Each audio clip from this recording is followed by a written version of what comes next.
Just let the local wildlife, natives are getting restless on a Friday afternoon. We've got a nunnery next door and those women go off. Yeah, we don't want to stir the nuns up. They've been pent up with their frustrations for too long.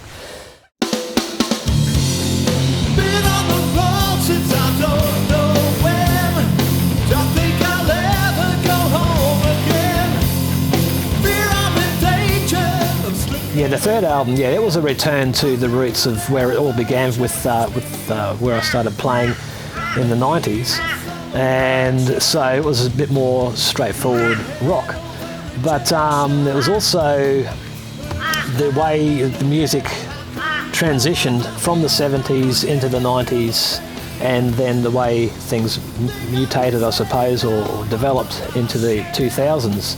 So the first one, Something Better, was pretty much an example of pretty much a grungy sound that was sort of typical of that time. Have I done what was expected?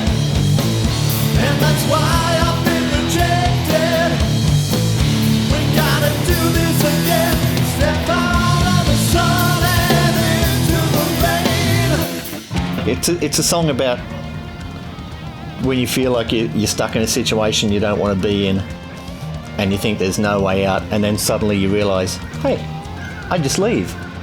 Bye. And you're out of there, and you just think, why didn't I do this years ago, or months, or whatever ago?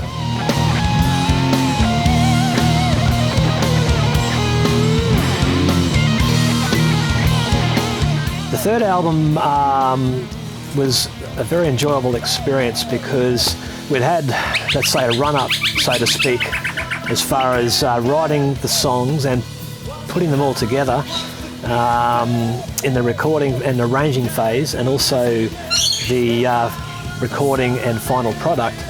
So that part of it was easier, but admittedly it was different from the first two in a way that this was much more straightforward, so it wasn't as complicated.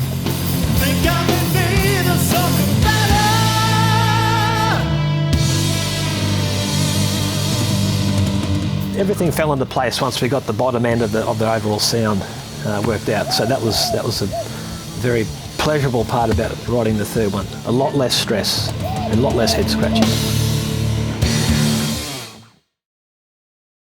1, 2, 1, 2, 3, 4. Pill to Swallow was Rick's music. He had the riffs. I think I basically wrote the lyrics of that one about everything that was happening in 2020. I think just the general uncertainty in the air that everyone was feeling. I've been walking and I've been talking to anyone who'll give me the time. I've been learning and I've been turning it all over in my mind. I've been waiting and contemplating the day. Pill to Swallow was a bit of a change as we were in the studio. Paul suggested, how about we think outside the square a bit? Let's just get a bit more laid back and something a bit more groovy. Sometimes I think that I'm overthinking. Step aside and let it flow. Take it back to the beginning. Won't be such a bitter pill to swallow. A song about the challenges that people face in life, particularly in 2020, I think. People were really scared with what's going on, and we still are. Crying and I've been trying to color inside the lines. I've been struggling and I've been doubling the effort just to make the... There's an element of just relax, it'll all be okay in the chorus. That's maybe wishful thinking though. I don't know, but maybe it will be. Who can say what will come tomorrow? Enjoy the ride as it all unfolds. The chorus is, just sit back and enjoy the ride. It's all you can do at this point. Sometimes I think that I'm overthinking. Step aside and let it flow. Take it back to the beginning. Won't be such a bitter pill to swallow. I was thinking along the lines of B.B. King and a more of a laid-back, slinky, bluesy feel. Although the guitars definitely they were quite processed and went through a few effects in a way that Van Halen sort of came into the picture as well.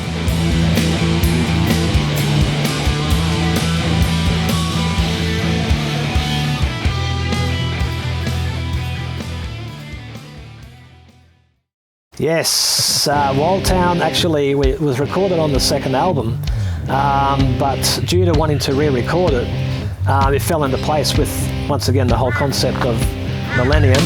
Nothing to do, sitting outside, car drives past, go back inside. Which is the transition or the progress of songs from the 70s through the 90s. I thought it was a good fit for this. My turn has come, earn my right, and I go, mayhem tonight. Wildtown. And it was also based around my experiences as a young man in the town of Monto, where I grew up, and regarding the shenanigans and fun and games of the local hoons, shall we say, for lack of better words. I say that endearingly. And the antics that they got up to.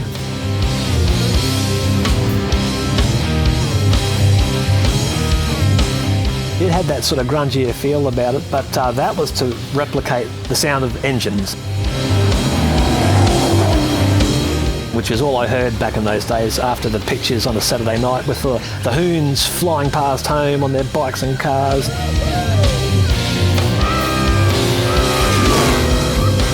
So yeah, that was the general concept of Wildtown.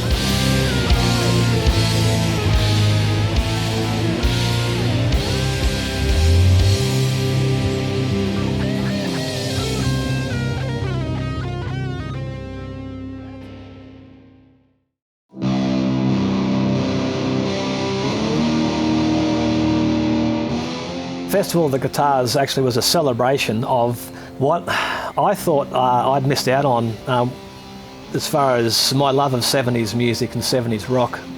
When I grew up in that period, and I always aspired, being a young up-and-coming musician, to wanting to play that. But then along came the 80s, God bless it. Not my cup of tea, but as far as I was concerned, I thought that was it. That era's gone and finished, and I'll never ever be able to get up and play live and do that sort of thing, because I was coming in up to that point. However, time went on and along came the 90s.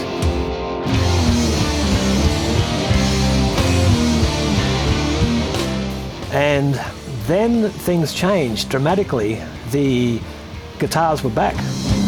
Stack up the amps and play a new style. Too much for them. They made us smile. The back room would boom to the new tune. And the Fluoro keyboard synth stuff up front was gone. And so Festival of the Guitars was basically a celebration of the realisation, as I came into my own as a player through the 90s, that that style of music had returned with a vengeance.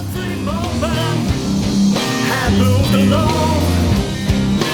Disappointment to play this type of song.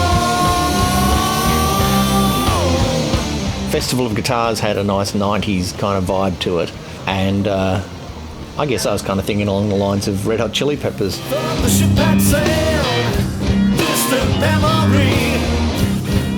Fluoro dancers prance about with glee. Yeah, sometimes that happens, that Rick's got one idea in mind, I think of something else completely.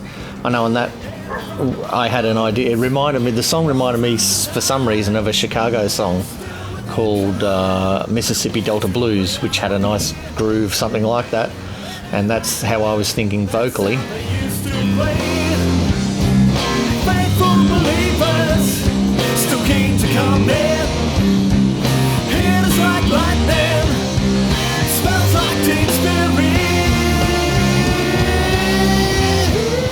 Because the original riff was the slide guitar riff, and I think we already knew at that point, we had the lyrics, so it was going to be about this 90s festival type vibe, and I guess I was kind of thinking of Red Hot Chili Peppers, and my kind of exposure to slap bass came through Little River Band, so I just kind of thought along those lines and added a George McArdle type slap bass part to it.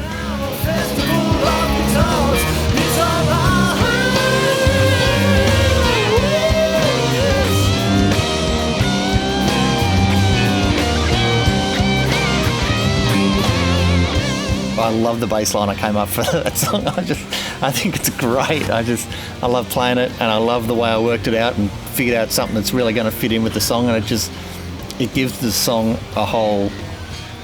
its own little dimension in the bass department.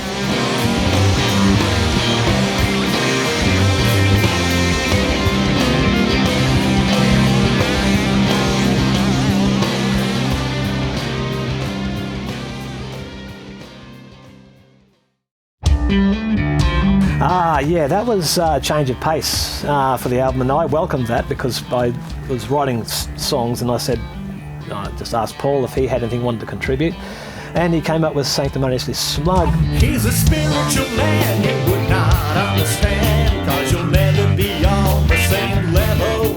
He's in complete control, he likes to rock and roll without selling his soul to the devil. With a wave of his hand, he'll be feeding the land, while the other hand's healing the blind.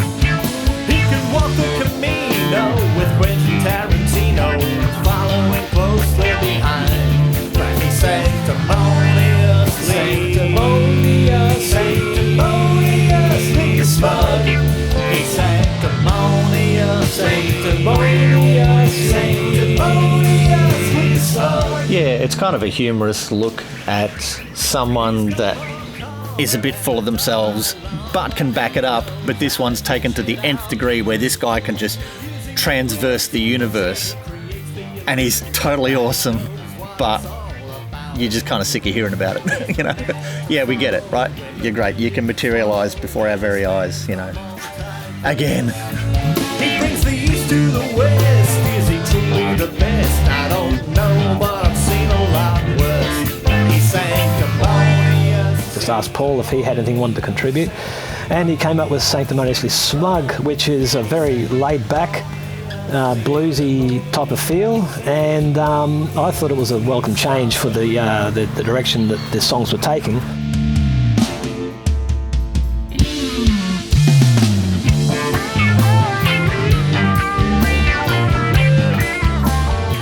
I also was intrigued by the storyline, which, for the laid-back type of feel that it had quite a, let's say, get straight to the point, I guess, about narcissism. So that to me was quite interesting, and I enjoyed sitting back and listening to what Paul sang about, and it was good seeing that one unfold.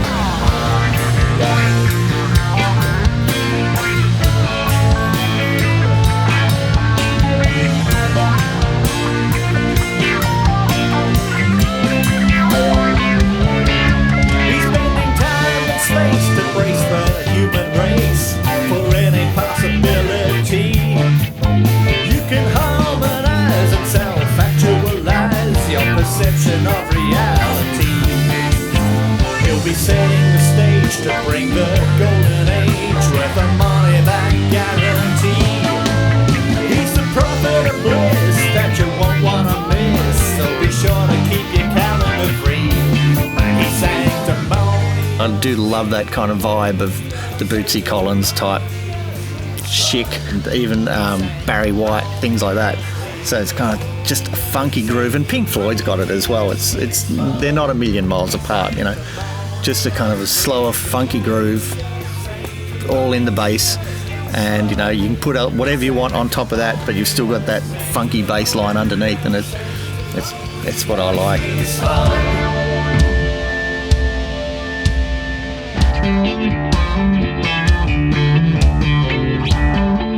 It's a kind of a tongue-in-cheek, funny kind of a song, funny lyrics. that tell a funny story.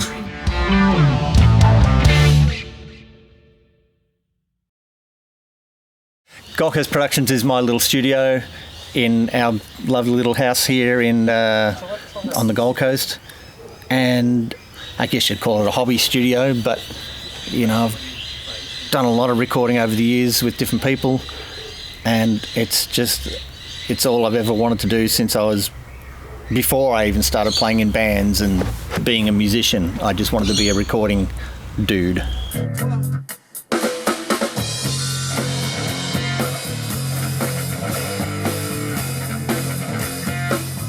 I can play most instruments, but I can't play drums, so luckily we've got Rick covering that angle.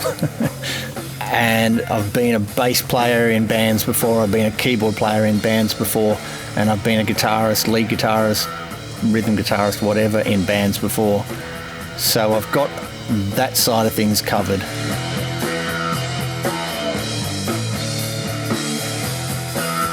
There's that telepathic is almost kind of the word for it. Specifically when I'm playing bass and Rick's playing the drums. I mean, that's kind of the favourite part of the recording, is getting the take that's going to be the one that you put everything else on top of. And it's him on the drums and me on the bass. And when we lock things together, you go, yeah, that was the take. That's the one. We're going to use that.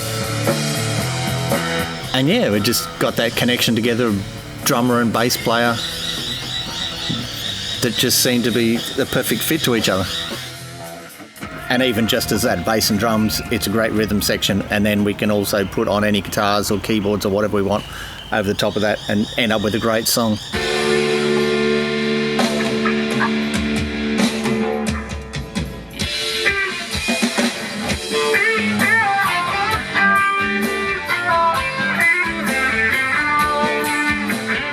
We got it right from the source in this case, where we purchased good microphones, particularly for the drums. So it was basically a case of, well, not necessarily set and forget, but we got a good sound down at the source, and there was a lot less headaches as far as getting everything processed through to the final product.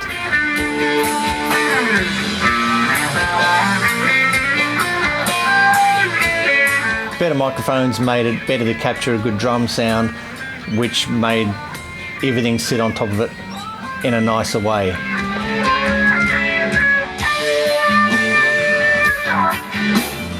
Right at the end. I was about to do my dance. So we spent less time trying to get the sound right, particularly on the drums and on the kick drum, whereas now it would just, everything fell much more into place.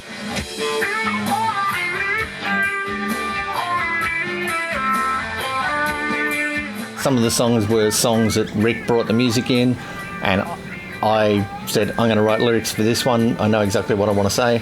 And other ones that Rick wrote the lyrics for, that he already had for the song. And some of the songs we nutted out some of the lyrics together. We'd have like 2 verses and needed the 3rd verse finished off. I've been berated and vindicated. Maligned, okay. No, I reckon maligned is going to be the way. Okay. Some of them we just sat down from scratch and started writing together. Quite often maligned, or usually maligned. Speak about someone in a spiteful, critical manner. Would you like me to, or that's what you'll say? No, that's what maligned means. Yeah, it's always a matter of the different styles, the different influences we have. Find that point where they cross over, and then you go, oh, that's what we're going to, and it's not going to be too much in one direction, or too heavy, or too dark, or too bright and colourful, or poppy, or it's just kind of finds a nice middle ground that everything fits into comfortably. Yeah. Piece them together as long as you don't make the same mistake in the same spot. The mate of ours, Sean, came in on it. That I'd played with Sean Junket Pump back in the 90s, and I think he was just keen to try to spread his wings playing originals again. Good to go? Yeah, man. And that's when he came in and just added Sean's way of playing, and he put the lead breaks in, and fell into place very quickly. If an idea came to me and it stimulated me to the point where I liked it, then that was when I pounced on it and would then grab my guitar and write the basic structure. Then I would come into the studio and present it to Paul, rotate Just that. show me what you're doing on that middle chord. It's like I just touch on it. Just so. an F. Yep. And then that was where the actual arrangement would then be completed and put together. Yeah, so I just try to colour the songs in a way that works for the song. How's the volumes? Good. Probably just a pinch more cowbell, and that's good. Yeah, I just hear the initial, Bit more cowbell. the chords and everything that Rick's got, and try to imagine how to fill out from a single guitar demo into a complete band song. And I just try to visualise the end product. It's kind of my thing of what I like to do is take something that's almost like a pencil sketch and colour it in. Yeah, well, that was not a problem. Okay. I tried it in other bands that I was in, and they're like, yeah, let's play Sweet Home Alabama again. It's a song that's been around for a long time with me. I never got around to recording it, and took ages to get around to finishing the lyrics, but we finally did. I'm overworked, I'm underpaid, I got nothing to show for the money I've made, but I've loved every song and every gig that I played, and there isn't a moment I take back a trade. Yes, What You Got was great too, but it actually went back a step. And that was, to me, like a classic Aussie rock 80s song. I've been on the road for a number of years, and I've learned how to laugh and to smile through the tears that I've managed to cry. Just the guitars chugging away, and the general up-tempo vibe of it was kind of an 80s thing. You don't know what you got. You don't So once again, I thought it was a great fit for that 70s to 80s to 90s sort of era that we were trying to capture. till it's all gone.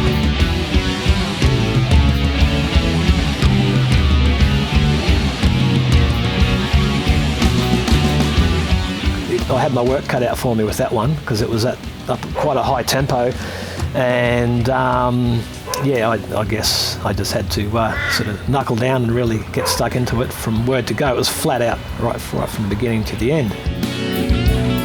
As the darkness of the day starts to give way. So finally we've got an opportunity to finish the song off and record it, and we did. And everything you do, and everything you say, won't make things turn out right. Won't help you win the fight.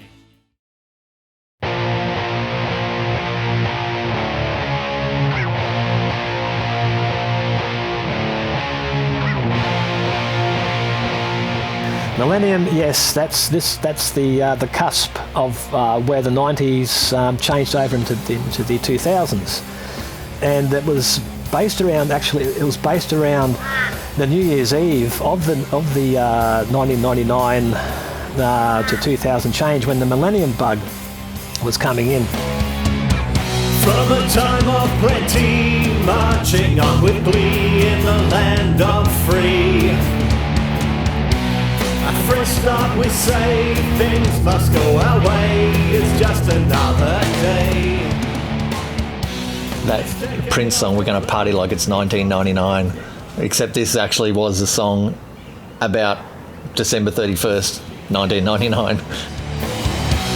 Apprehension, something's come undone, new millennium.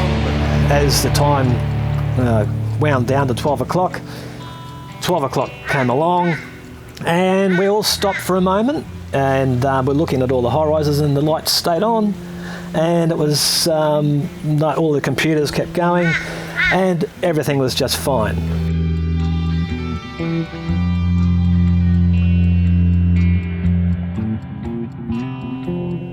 Into an abyss, we all stare. What can't be seen is waiting out there.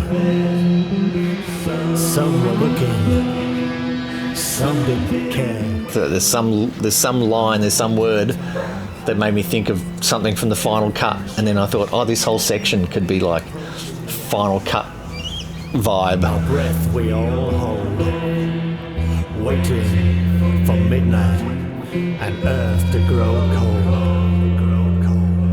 Yeah, it was just my attempt to do a kind of Roger Waters Final Cut style impersonation, unashamedly. It's like, I just thought the whole thing would fit the song, so yeah, let's go with this and make it as Roger-y as we can.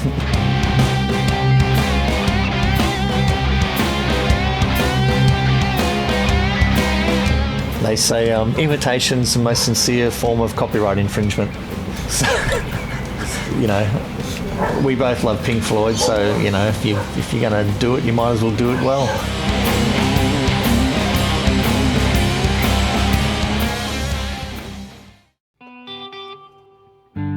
Then there's Better Alone. Yeah, and once again, that was a song that just popped into my head, the actual riff, which was quite laid back. And that was more my country sort of contribution to the album, in a way that it was just a laid back tune. When you're watching the world fall apart,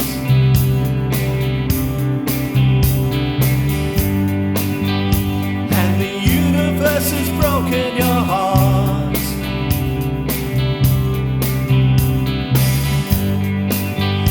conversations have become wars. It just took off from there, and so it was like a country meets sort of heavy rock. But from that point on, I did not know what to expect with. I said, Paul, feel free, go for it with the lyrics. Is it a matter of loneliness when you feel better off alone? So much better alone. Is it what being wanted just to impress someone you don't even know? There's a sense of bewilderment when into the night sky I stare. Night sky I stare. Can I just remain ignorant? 'Cause the truth is too painful to bear. Some of the lyrics are kind of relate to the BLM riots and setting cities on fire, and just thinking, is that really how you solve a problem? Watching that happening and just kind of freaking out about it. Who's stealing the cards? Who's cutting the deck? Who's rolling the dice? Who's cutting the check? Who's pulling the plug?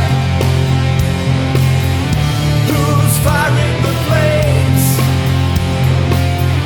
Who's pulling the rope? Yeah, the whole end part of the song about who's pulling the strings and who's pulling the wool over your eyes and who's manipulating us. Who tore us apart? Who split us in two? Who's rewriting the past? Who's looking at you? Who's following the rules? Who's putting you down? Who's healing the wounds? Who's making that sound? Who's lighting the fuse? Who's making us choose? Who's faking the news? When you're watching the world break your heart,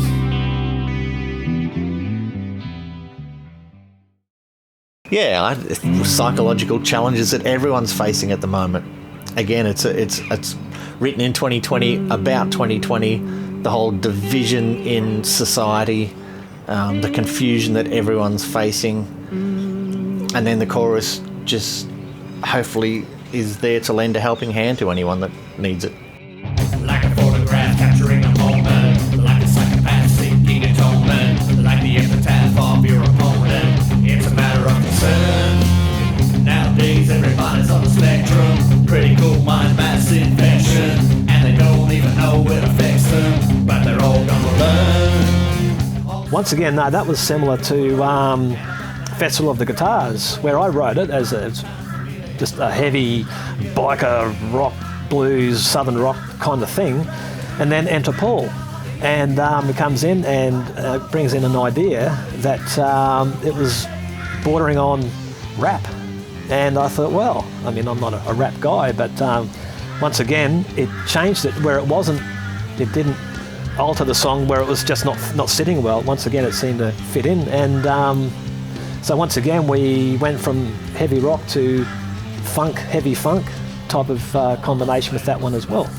And that to me was like a bit of a light-hearted take on quite a serious issue with the pathologies of people's minds. And but you know, at the same time, it has this nice positive message of everyone needs a helping hand, and the chorus with the you know, we layered up a few of our own vocals on top of that to make it sound like you're not alone, shit happens, and you know, there's help is around the corner, so hang in there. So serious stuff, but at the same time, you can get through these things. Everybody needs a helping hand.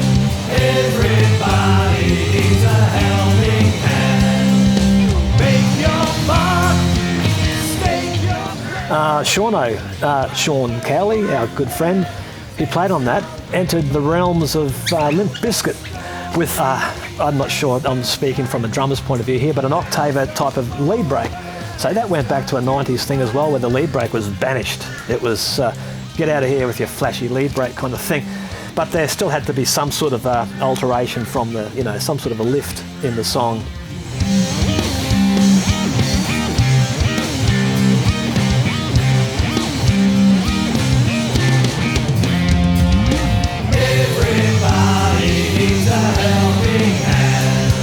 If it only helps one person, well, that's 8 million less than we were hoping for.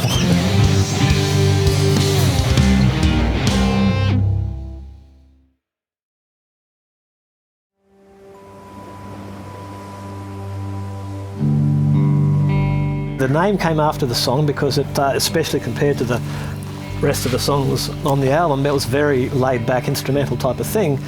And I think we started tossing ideas around as far as, okay, let's not just give it a standard name, let's give it a Latin name or a French name or something. And Paul actually came up with the idea of a section of the moon. It is the place where the Apollo 11 landed on the moon, but it wasn't really about that. So it was more that the song had a vibe of an ocean type swooshing in and out kind of vibe. It's very relaxing and tranquil.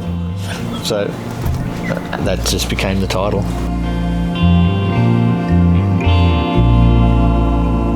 Yeah, that was me experimenting with lap slide type playing, which was in open G. And that actually came along before all the other songs. But I thought it was a nice way to cool down, so to speak, after the velocity of the type of songs that were on the album. I thought it was just a nice way to finish off. That I thought was just a nice touch, just to, okay, let's just calm down and everything's fine. And you can all go home to your beds now and it's all good. Yeah, it's just a nice way to finish the album, and just as a nice chill out after you've been bombarded with all this intense lyrical observation and metal guitars. The third album means quite a lot to me because I think that we have come together as a songwriting and production team. So everything culminated to a point where it was a lot smoother.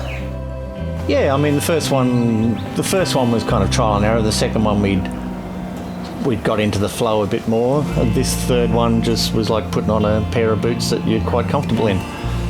The ball was already rolling and we just jumped in and kept going with the next bunch of songs, and had a plan and knew what we were doing enough that we didn't have to try lots of different things. We just knew what to do to get the sound we wanted and to get the song that we wanted to achieve.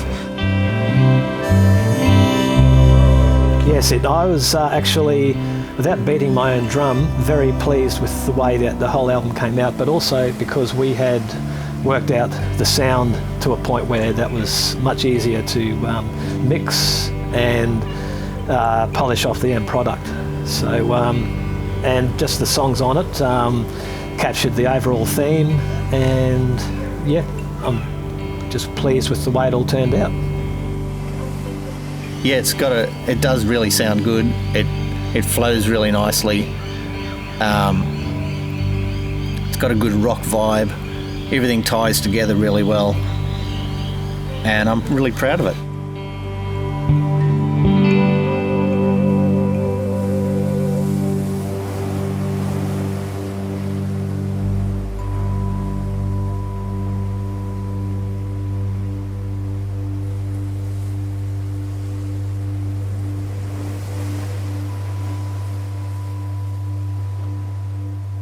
More to come. Yeah, the next one's going to be banjo based.